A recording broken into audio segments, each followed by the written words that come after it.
ने मेरा YouTube channel Kazmi TV. मैं हूं आपके साथ साकिब अली। प्यारे दोस्तों, आज मैं आपको बताऊंगा कतर से बहुत ही इजीली आप अपनी फैमिली के लिए या अपने रिलेटिव के लिए, जो फर्स्ट रिलेटिव हैं, जो भाई बहन हैं, उनके लिए आप मित्राज से कैसे ऑनलाइन वीज़ा अप्लाई कर सकते हैं। शुरू करते हैं। आपने मित्राज 2 को ओपन कर लेना है। डेफिनेटली कतर में हर आदमी ने मित्राज 2 जो है वो इंस्टॉल किया होगा। अगर नहीं किया तो आप इंस्टॉल करें, उसमें रजिस्टर्ड हो जाएं और आप रजिस्टर्ड होंगे QID के साथ और अपने वैलिड मोबाइल नंबर के साथ हो जाएंगे। फिर आप जब ओपन करेंगे, लॉगिन हो जाएं, ओपन करते हैं तो फर्स्ट पेज ही आता है। ठीक है, यहाँ पे आपने ये वीज़ा सेक्शन में ये देख रहे हैं, वीज़ा पे क्लिक कर देना है। ये क्लिक कर दिया, वीज़ा क्लिक कर दिया तो ऊपर राइट साइड पे देखें इशू वीज़ा पे आपने आ जाना है। ठीक है, यहाँ लिखा हुआ है family visit visa, left side पे आपने यहाँ लेफ्ट साइड पे ये क्लिक कर देना है। ये क्लिक कर दिया, इस पे क्लिक करेंगे तो आपके सामने ये वाली स्क्रीन आ जाएगी। आप देख सकते हैं family visit visa application, family resident. आप विजिट के लिए और परमानेंट के लिए यहाँ से अप्लाई कर सकते हैं।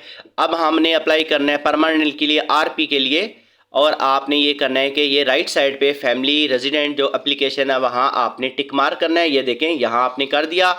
ये टिक मार्क करेंगे तो इस तरह की आपके सामने डिस्प्ले आ जाएगा। ये देख लें, application number, name, relation status. अगर तो आपने पहले अप्लाई किया हुआ है तो यहाँ इसका स्टेटस आएगा। जब ये वीज़ा अप्लाई भी कर लेंगे तो इसका स्टेटस अप्रूव अंडर प्रोसेस देखने के लिए यहाँ ही आना पड़ेगा। जब अप्रूव हो जाता है तो मैसेज आ जाता है। स्टेटस देखने के लिए आप यहाँ आएंगे इसी तरह का। इसलिए अब हमने अप्लाई करना है तो आप राइट साइड पे नीचे आएँ।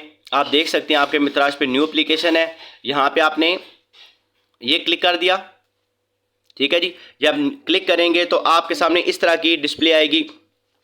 ये आप पढ़ सकते हैं। ठीक है, और मैं आपको जल्दी से बता देता हूँ। आप यहाँ ये देख सकते हैं कि अभी कतर ने ये इस पे डिस्प्ले है, लिखा हुआ है कि आपके पास ये, आप ये देख सकते हैं कि ये 10,000 अगर आपकी सोनली है, 10,000 मिनिमम होनी चाहिए तो आप एलिजिबल हैं फैमिली के लिए, और 6,000 है तो आप फैमिली विजिट बुला सकते हैं। परमानेंट के लिए 10,000 और विजिट के लिए 6,000। लेकिन ये जो नीचे 6,000 है, अगर आपकी सैलरी 6,000 तब भी आप फैमिली को परमानेंट बुला सकते हैं। लेकिन ये 6,000 उनके लिए, स्पेशली जो गवर्नमेंट के मुलाजम हैं जिनकी टोटल सैलरी 6,000 है, लेकिन उनको जो फैमिली अकोमोडेशन है वो कंपनी प्रोवाइड है। अगर आपके पास कंपनी प्रोवाइडेड अकोमोडेशन है और आपके कॉन्ट्रैक्ट में लिखा हुआ है, और कॉन्ट्रैक्ट जो है वो अडल्सा पे, उनकी वेबसाइट पे अपलोड होना चाहिए, और जब हम अप्लाई करेंगे सैलरी सर्टिफिकेट और आपकी कॉन्ट्रैक्ट की सैलरी सेम होनी चाहिए, तो फिर आप अप्लाई कर सकते हैं और इंशाल्लाह वीज़ा ज़रूर लगेगा। फिर यहाँ पे आ जाते हैं, ये आपने एक्सेप्ट करना है। तो एक्सेप्ट करने के लिए आप लेफ़्ट साइड पे देख सकते हैं, ये हेयर बाय इधर टिक मार्क करें और राइट साइड पे डाउन नेक्स्ट पे क्लिक कर दें। ये हमने क्लिक कर दिया। जब क्लिक करेंगे तो इस तरह का पेज आ जाएगा। ठीक है जी, आपने अप्लाई करना है। डेफिनेटली अभी हम वाइफ के लिए अप्लाई कर रहे हैं तो आपने इधर जाना है। ये हो गया, यहाँ से आपने सेलेक्ट कर दिया फीमेल रिलेशन में। देखें ये सब लोगों के लिए आप अप्लाई कर सकते हैं। ठीक है जी, ये वाइफ पे क्लिक कर दिया। आगे ये नेशनलिटी सेलेक्ट करनी है। आप जिस कंट्री से भी हैं, अफ़गानिस्तान, बांग्लादेश, ये देखें हर कंट्री का है, इंडिया, पाकिस्तान, बांग्लादेश, आप अप्लाई कर सकते हैं। अब हम अप्लाई करेंगे बांग्लादेश, इंडिया, पाकिस्तान के लिए और फ़िलीपीन के लिए। तो अभी हम सेलेक्ट कर लेते हैं। ये देखें इंडिया है, ईरान है, इराक है, आयरलैंड है, सारी कंट्री, कज़ाकिस्तान है। तो आप अप्लाई कर सकते हैं। ये देखते जाए नीचे। ठीक है जी, नेशनलिटी सेलेक्ट करनी। अब हम सेलेक्ट कर लिए नेशनलिटी पाकिस्तान। ठीक है जी, अब आप ये गौर से आपने देखना है और इस पर अमल करना है। अगर ये गलत हुआ तो आपका वीज़ा गलत हो सकता है, नहीं होगा। ट्रैवल पासपोर्ट पे मसला होता है। जो पासपोर्ट पे आपका फर्स्ट और लास्ट नाम लिखा है इसी तरह आपने लिखना है। ये देख लें, फर्स्ट नाम ये है। ठीक है, आपके जितने भी नाम है फर्स्ट इधर आना चाहिए। तो मैं इधर अभी ये लिख रहा हूँ ABC, और लास्ट नाम जो आपके पासपोर्ट पे ये आना चाहिए। बाकी आपका जो भी नाम है, मींस जो भी कंप्लीट नाम है, जैसे मेरा मोहम्मद साकिब अली है, मोहम्मद इधर आना चाहिए और अली इधर आना चाहिए लास्ट। और लास्ट जो नाम है साकिब सेकंड या फर्स्ट बॉक्स, सेकंड या थर्ड बॉक्स में आ सकता है। इसके बाद आप नीचे आएंगे, डेट ऑफ बर्थ है। डेट ऑफ बर्थ है जी, ये आप सेलेक्ट कर रहे हैं और आपकी डेट ऑफ बर्थ सेलेक्ट करेंगे। जहाँ लिखा हुआ है 2024, यहाँ आपने क्लिक करना है। ये क्लिक किया और आपकी जो भी डेट ऑफ बर्थ है, आपकी वाइफ की जो भी है, जो भी जिसके लिए अप्लाई कर रहे हैं, फादर मदर, उनकी सेलेक्ट कर दें और जो मंथ है, डेट, वो सेलेक्ट कर दें और ये हो गया। उसके बाद आ जाएगा पासपोर्ट नंबर। आपने पासपोर्ट नंबर देना है जो आपके पासपोर्ट पे है। ठीक है जी, मैं तो ये आपको दिखाने के लिए कुछ ना कुछ पासपोर्ट नंबर दे रहा हूँ।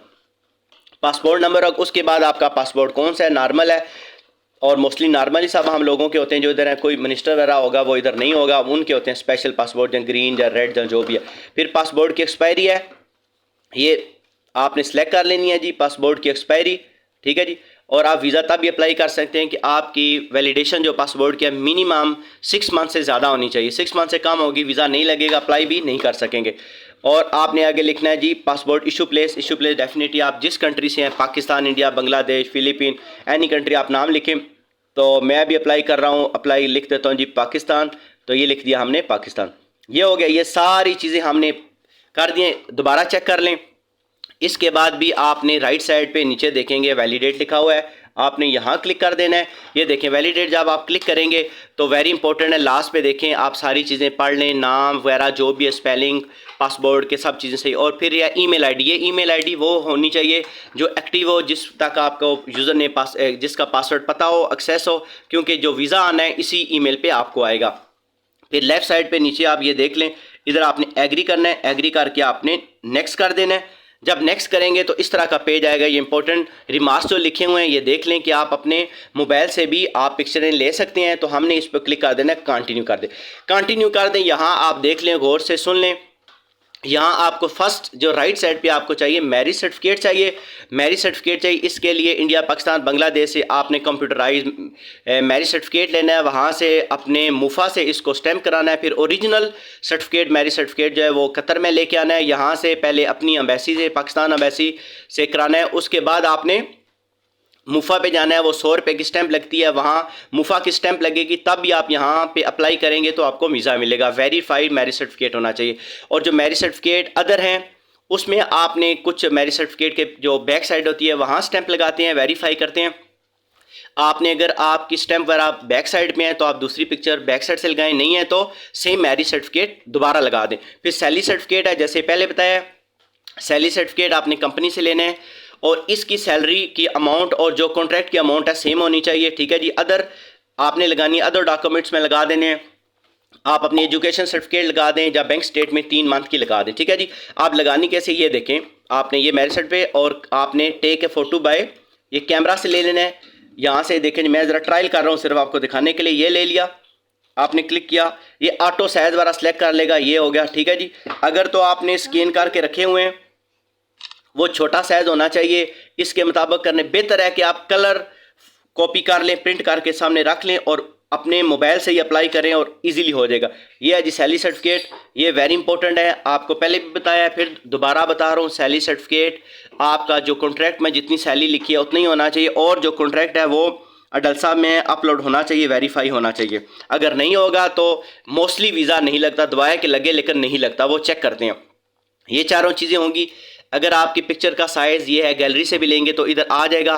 फिर आपने राइट साइड पे नीचे नेक्स्ट पे क्लिक कर देना है, ठीक है। ऑलमोस्ट समझिए वीज़ा आपका अप्लाई हो चुका है, एक स्टेप बाकी है। ये देखें, अभी आपने पासपोर्ट की कॉपी अप्लाई करनी है, इधर अटैच करनी है। पिक्चर ले लें, कलर फोटो कापी की, वही बेहतर है जैसे पहले लिया। ये देखें, आपको दिखाने के लिए ये टेक फोटो, ठीक है जी। ये हो गया, आपने क्लिक किया, ये फोटो ले लेगा, बहुत कलर अपने साथ। ये हो गया, यहाँ तक आपने समझे आप सारी चीज़ें अप्लाई कर दी हैं, बहुत ईजी आप अप्लाई कर सकते हैं। और आपने नेक्स्ट कर देना है जी, नेक्स्ट पे क्लिक किया, ये नेक्स्ट पे, ये देखें जी आपका काम हो गया जी जनाब। ये देखें जब आपने नेक्स्ट से क्लिक कर दिया तो आप वो लोग रह के कन्फर्म कर दें आपकी सारी चीज़ें सही हैं। आपने अल्लाह को याद करके, अल्लाह से दुआ करके अगर सारी चीज़ें सही डाली हैं आपने यस कर देना है, ठीक है जी। और आपका वीज़ा अप्लाई हो चुका है। और फिर आपने देखने के लिए इसी तरह वीज़ा में आना है और आप वीज़ा को चेक कर सकते हैं स्टेटस, और 2-3 दिन के अंदर अंडर रिव्यू जाता है, अंडर रिव्यू के बाद अंडर प्रोसेस आता है, फिर अप्रूवल हो जाती है।